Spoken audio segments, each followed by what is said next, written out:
Sjostrom. Did I say that right? Sjostrom. That's what I say it.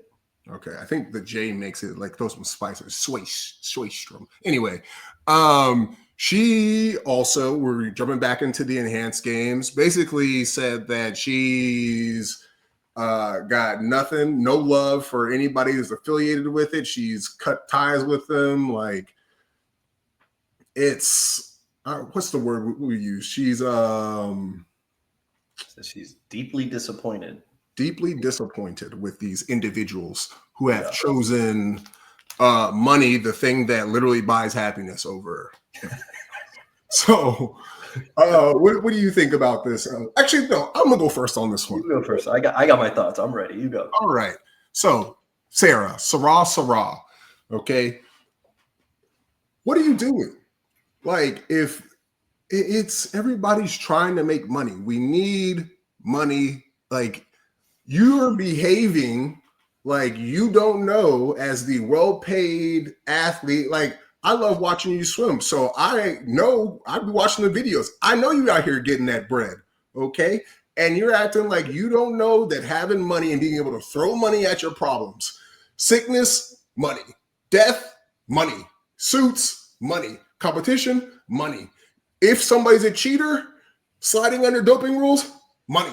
Okay, so like, did you even ask these people? Like, hey, I got family to feed, right? And that goes over me being an athlete that I've been for the past 10 years, getting no paper out of this organization that I've been begging for money. I'm about to go get this. I'm gonna go get these stacks up right now so I can take care of my family. So you're gonna say that that behavior of somebody trying to take care of their family makes them this person you need to cut ties with? Like, and I guess my final take before I pass the baton over to you, Elvis, is like the pocket watching player haterness going on is crazy. It's crazy. Like, when the hands games thing popped off originally, I'm not a supporter of doping or whatever you want to call it, cheating, whatever. But I am all about somebody getting their bread legally.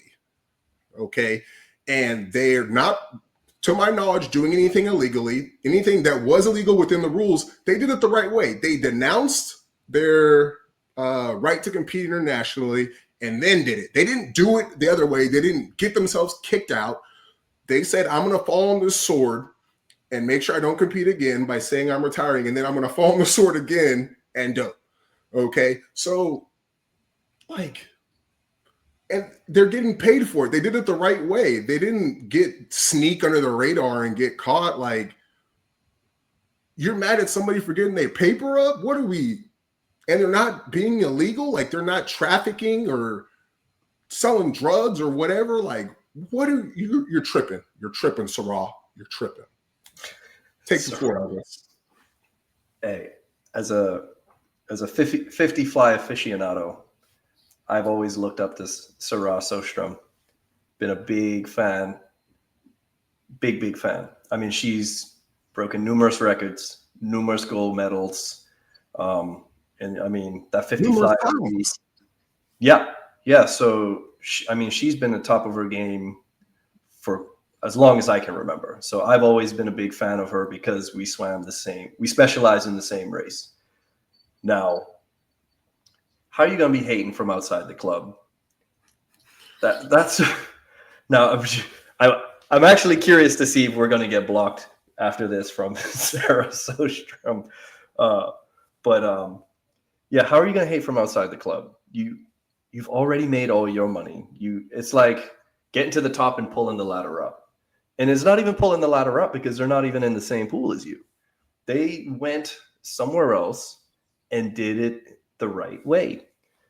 Whether we agree with it or not, they all have their reasons.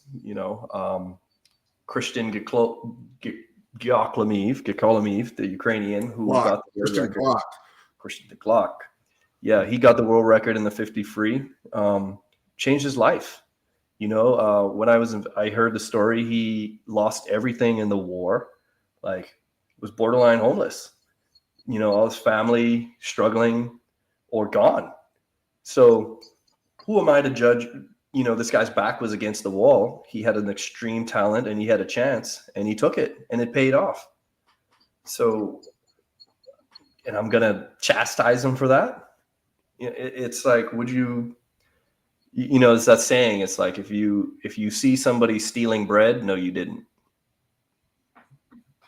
That's what I feel. Yo, I'm in that same line of thinking, man. I'm like, look, the rules are the rules. You broke the rules, you got caught, take your consequences. But if you can get away with it, play on, player. You're right. Don't hate the player, hate the game. Yeah, like I'm with it all the way. So it's also it kind of annoys me when people say they're cheating, because it's only cheating if it's against the rules. Yeah. It's the rules, that's what the rules are. So it's not cheating. It's just being in the game.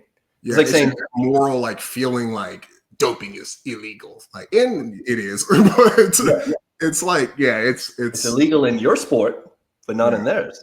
Yeah. Yeah.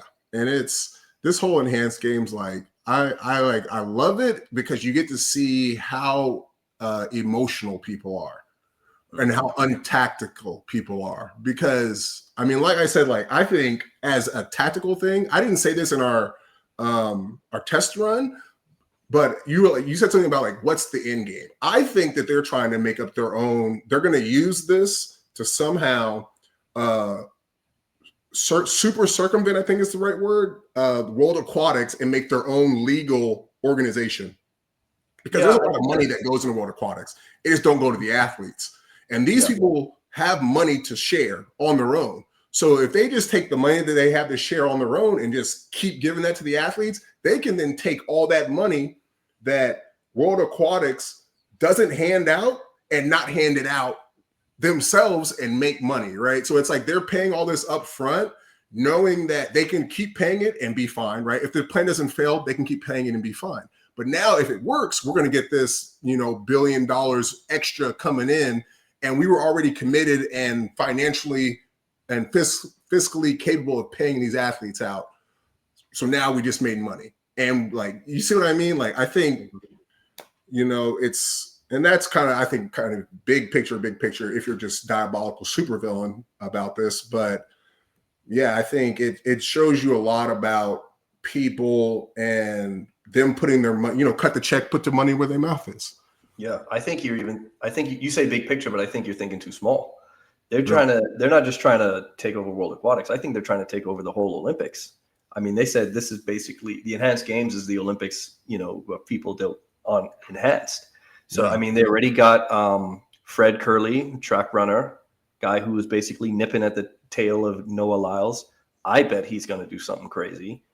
They've got a few weightlifters now who have joined. Powerlifters, powerlifters. They've got swimmers. They're branching out. Yeah. And America, this is something that you need to pay attention to. This is some like higher level thinking right now. People always snitch on themselves. It's going to take us into our next topic with Dressel, but you got to listen to people talk and the things that they say without saying it by saying it. Like, this is the enhanced Olympics. Like, why would you bring up the Olympics, especially if it comes up many times, which